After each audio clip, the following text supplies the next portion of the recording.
Hello students, अनु की पाठशाला में आपका स्वागत है। जैसा कि आपको पता है कि इस यूट्यूब चैनल पे 10th क्लास मैथमेटिक्स सब्जेक्ट की क्लासेस चल रही हैं और प्रश्नावली जो है दूसरी, जिसका नाम है बहुपद, वो हम कर रहे थे। तो इससे पहले 2 क्लासेस हो चुकी हैं जिसमें हम ये पढ़ चुके हैं कि बहुपद क्या होता है और बहुपद की घात क्या होती है, बहुपद के शून्य कैसे निकाले जाते हैं। तो आप आज उसी को हम आगे बढ़ाते हुए आज जो हमारा टॉपिक है उसका नाम है बहुपद के शून्यकों का ज्यामितीय अर्थ। देखिए, हमने बहुपद के शून्य निकालने देखे थे, समझे थे ना। वैसे कोई भी हमें बहुपद दिया हुआ है तो उस बहुपद के दिए हुए बहुपद के अंदर जो चर राशि होती है, उस चर राशि का कोई ऐसा मान कि जैसे ही हम उसको बहुपद में रखते हैं तो पूरे बहुपद का मान क्या हो जाता है, 0 हो जाता है। तो उसे हम बहुपद के शून्य कहते हैं। तो वो तो हमने निकाल के देखे थे अलग तरह से। आज हम क्या देखेंगे कि बहुपद के शून्यकों का ज्यामितीय अर्थ। ज्यामिति का मतलब होता है ग्राफ के रूप में, यानी कि अगर हमें ग्राफ के रूप में बना के दिया जाए या फिर हमें ग्राफ बनाना हो तो उसको देख के हम कैसे पता लगाएंगे कि किसी बहुपद के कितने शून्य होते हैं। तो पहले हम देखते हैं इसकी परिभाषा। तो देखिए, माना y बराबर fx एक बहुपद है। जैसे मैंने आपको बताया था ना कि कोई भी बहुपद होता है उसको हम fx या px इससे रिप्रेजेंट करते हैं। तो मान लेते हैं कि जो y है ना वो fx बराबर fx एक बहुपद है।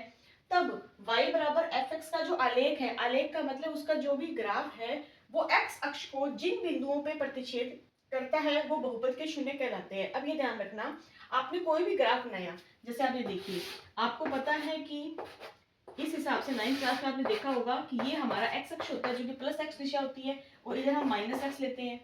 ये वाला प्लस x दिशा वाला होता है और यहाँ हम लेते हैं माइनस का y। और जो इनका कटान बिंदु होता है वो हमारा 0 होता है, ये आपको ध्यान होगा। और 0 से इधर प्लस x डायरेक्शन में जो हमारी संख्याएं होती है, प्लस का 1, प्लस का 2, प्लस का 3, इस हिसाब से चलती हैं। और से इधर x के माइनस में माइनस का 1, माइनस का 2, माइनस का 3 ऐसे चलेगी। और सेम ऐसे y वाले अक्ष में प्लस का 1, प्लस का 2, प्लस का 3, प्लस का 4, और माइनस y वाले डायरेक्शन में माइनस का 1, माइनस का 2, माइनस का 3, माइनस का 4, माइनस की संख्याएं बढ़ती हैं। अब हमने बहुपद के अंदर शून्य वैसे तो निकाले थे। अब हम देखते हैं कि अगर हमें जो बहुपद के शून्य है उनका ज्यामितीय रूप से अर्थ कैसे देखेंगे, यानी कि ग्राफ के रूप में उनको कैसे रिप्रेजेंट करते हैं। तो आपको बस इतना ही ध्यान देना है कि जो भी आपको बहुपद दिया हो ना, उसमें आपको बस ये चीज ध्यान रखनी है, एक्स अक्ष को जिन बिंदुओं पे प्रतिच्छेद करता है, यानी कि एक्स अक्ष कौन सा, ये वाला है ना, कि एक्स अक्ष को कोई भी ग्राफ बना हुआ है वो जिन बिंदुओं पे उसको प्रतिच्छेद करेगा वो हम क्या कहेंगे कि हाँ भाई वो उसके शून्य का है। जैसे एग्जांपल लीजिए, सपोज करें कि ऐसा कोई ग्राफ बना हुआ है, हमने सिर्फ एक बार मानना है, मानो ऐसा कोई ग्राफ बना हुआ है। तो आप उसमें ये बताइए कि ये एक्स अक्ष पे कितनी जगह पे काट रहा है। अब आप देखोगे कि मैम एक पॉइंट एक्स पे यहाँ पे काट रहा है, एक यहाँ काट रहा है, यानी कि एक्स अक्ष को जिन बिंदुओं पे प्रतिच्छेद करता है वही क्या कहलाते हैं, बहुपद के शून्य। अब आपको दिख रहा है कि एक तो यहाँ पे काट रहा है ये जो 4 है, और ये यहाँ पे काट रहा है जो माइनस का 3 है। इसका मतलब इस बहुपद के कितने शून्य हुए, तो आप कहोगे इस बहुपद के 2 शून्य हुए, क्योंकि ये एक्स अक्ष को दो बिंदु दो जगह पे काट रहे हैं ना। एक तो है 4 पे काट रहा है प्लस के 4 पे, एक काट रहा है माइनस के 3 पे। ये हमने एज ए एग्जांपल लिया है, यानी कि एक्स अक्ष को जितने बिंदुओं पे कोई ग्राफ काटेगा तो वो क्या कहलाते हैं, बहुपद के शून्य कहलाते हैं। हम इसके आगे बहुत सारे क्वेश्चंस करेंगे तब आपको और अच्छे से क्लियर होगा। तो बहुपद के कुछ इसमें आलेख हैं। हमें आपके इस प्रश्नावली के अंदर जो है मेन रूप से जो ग्राफ का जो रिप्रेजेंटेशन है वो 3 तरह के देखेंगे हम। जैसे एक तो होते हैं रैखिक बहुपद के आलेख। अब जैसे आपको बताया हुआ ना, रैखिक बहुपद क्या होता है, रैखिक यानी कि लीनियर जो होता है आलेख, कैसा इसका बहुपद कैसा होता है, जिसकी घात 1 होती है। अगर किसी बहुपद में किसी चर की अधिकतम घात 1 होती है उसको हम क्या कहते हैं, रैखिक बहुपद कहते हैं। और द्विघात बहुपद, द्विघात का मतलब क्या होता है, किसी दिए गए बहुपद में अगर चर की अधिकतम घात 2 है तो उसे हम क्या कहते हैं, द्विघात वाला बहुपद। और ऐसे ही त्रिघात वाला बहुपद है। अब वैसे हमने स्टार्टिंग में से क्वेश्चन कैसे देखे थे इसके, कि किस हिसाब से उनको क्वेश्चन निकालते हैं। अब हम ग्राफ में देखेंगे कि अगर कोई रैखिक बहुपद है तो उसका आलेख कैसा बनेगा, द्विघात वाला बहुपद है तो उसका आलेख कैसे बनेगा, और अगर 3 घात वाला बहुपद है तो उसका आलेख कैसे बनेगा। तो आप पहले इसको नोट करिए, फिर हम आगे चलते हैं।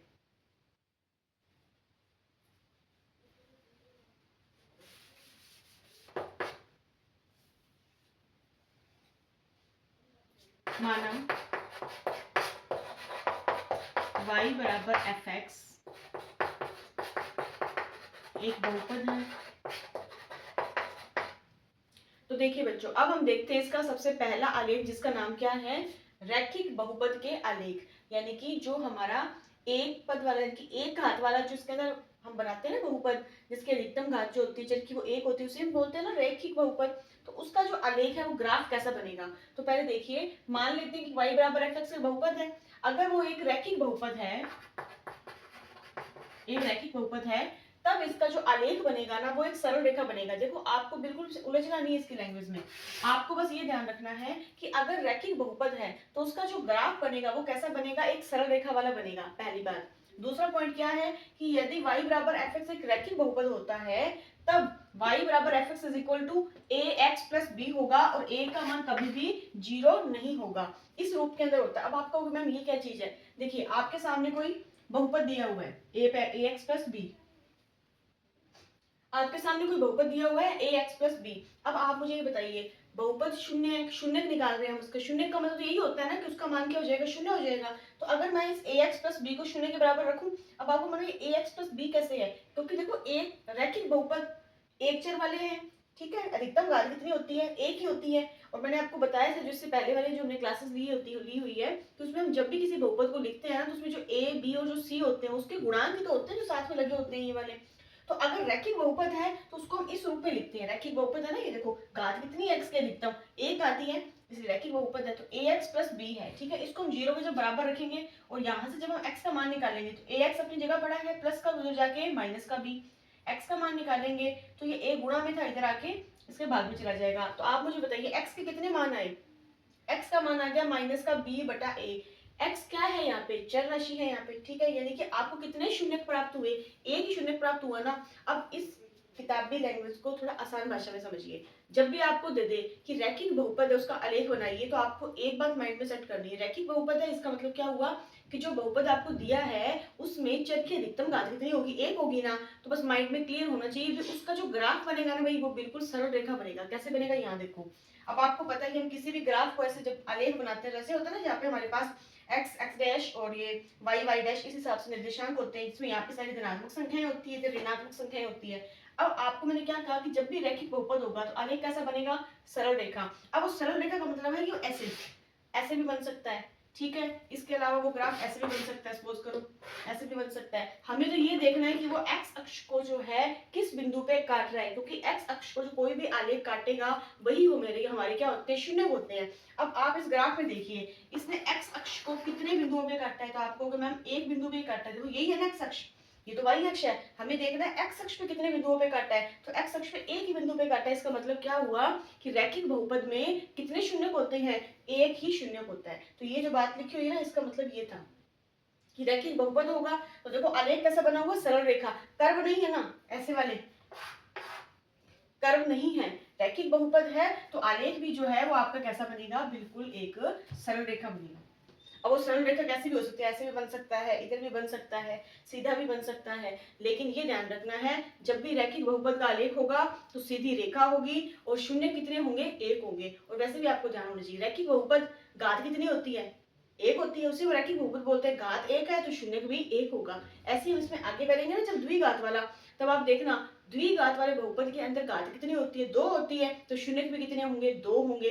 तीन घात वाले में घात कितनी होती है, अधिकतम तीन होती है, तो उसके शून्य भी कितने होंगे, तीन होंगे। तो इसको आपने नोट करना है। फिर हम इसका आगे वाला देखते हैं कि द्विघात बहुपद का जो है वो आलेख कैसे बनता है। तो देखिए स्टूडेंट्स, अब हमारा दूसरा आलेख कैसा है, इसके अंदर द्विघात बहुपद के आलेख। द्विघात का मतलब जिसके उच्चतम घात कितनी होती है, दो घात होती है, तो उसके जो है अब उस द्विघात बहुपद का आलेख कैसे बनेगा। तो वैसे ही जैसे माना y बराबर एफ एक्स एक द्विघात बहुपद है, ठीक है, तब इसका आलेख कैसे बनेगा, एक परवलय बनेगा। अब ये आपको ध्यान रखना है, अगर रैखिक बहुपद दिया होता है तो आलेख कैसे बनता है, एक सरल रेखा बनता है, ठीक है। और अगर द्विघात बहुपद दिया है तो आपका आलेख जो है वो कैसा बनेगा, एक परवलय बनेगा। परवलय का मतलब उसकी शेप ऐसे भी हो सकती है या उसकी शेप ऐसे भी हो सकती है, ये आपको ध्यान रखना है, ठीक है। अब अगला पॉइंट देखिए इसका कि अगर y बराबर एफ एक्स एक द्विघात बहुपद है। अब आपको मैंने बताया था ना द्विघात बहुपद ऐसे लिखते हैं ए एक्स की square plus B X plus C. तो आपको दिख रहा है ना x की अधिकतम घात कितनी है, दो है, इसीलिए तो हम इसको क्या कह रहे हैं, द्विघात बहुपद कह रहे हैं। और यहाँ पे ए बी सी तो क्या होते हैं, इनके गुणांक होते हैं। और ये मैंने आपको पहले वाले वीडियोस में समझा दिया था कि a का मान कभी भी जीरो नहीं हो सकता। तो देखो अगर a जीरो हो जाएगा तो फिर ये पूरी टर्म जीरो हो जाएगी, तो फिर द्विघात बहुपद तो बचेगा नहीं ना, इसलिए इसमें टर्म होती है कि a का मान कभी भी जीरो नहीं होना चाहिए।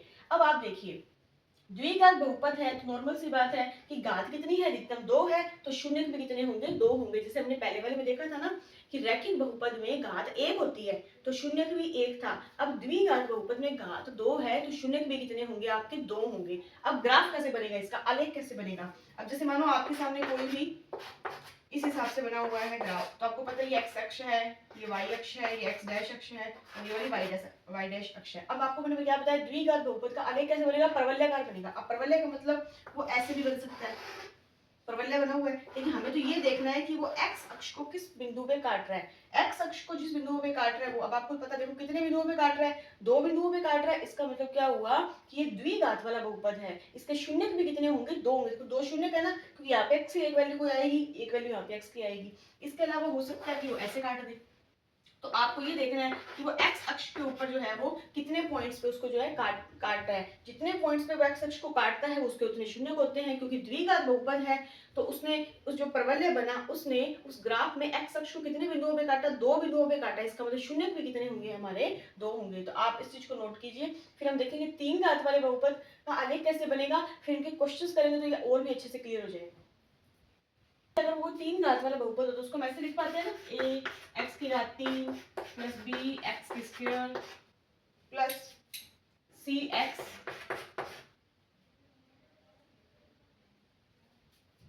प्लस d, और यहाँ पे a का मान कभी भी 0 नहीं होगा।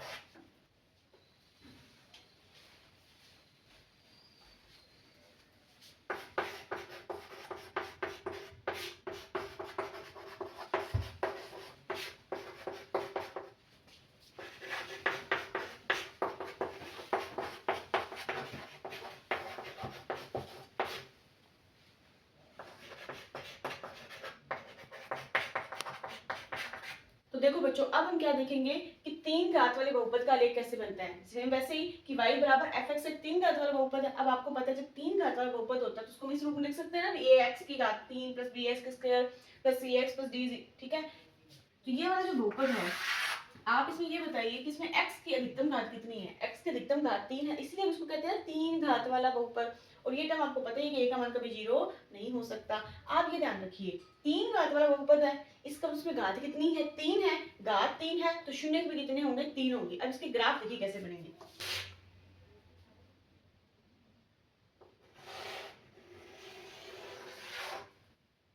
तो देखो बच्चों कि 3 घात वाले बहुपद का आलेख कैसे बनेगा। तो देखिए आपको जैसे पता है कि ये हमारी कौन सी अक्ष है, एक्स अक्ष, ये प्लस वाली वाई अक्ष, नीचे वाई डैश और ये हमारी एक्स डैश अक्ष। अब आपको ध्यान है कि ये हमारा मूल बिंदु जो है वो निर्देशांक का 0 है। अब आप देखिए, अगर 3 घात वाला बहुपद है तो नॉर्मल सी बात है, हमें तो ये चेक करना है वो एक्स अक्ष को कितने बिंदुओं पे काट रहा है। तो वो देखो इस शेप का भी बन सकता है, हो सकता है कि वो इस शेप का बना हो। आप ये देखो एक्स अक्ष को कितने पॉइंट्स पे काट रहा है। तो आप देखिए एक्स अक्ष पे एक बिंदु ये रहा, एक बिंदु ये रहा और एक बिंदु ये रहा। तो बताइए एक्स अक्ष को कितने पॉइंट्स पे कट किया, 3 बिंदु पे। इसको मैं देख लेना, ये तो हमारा उसका कटान बिंदु है।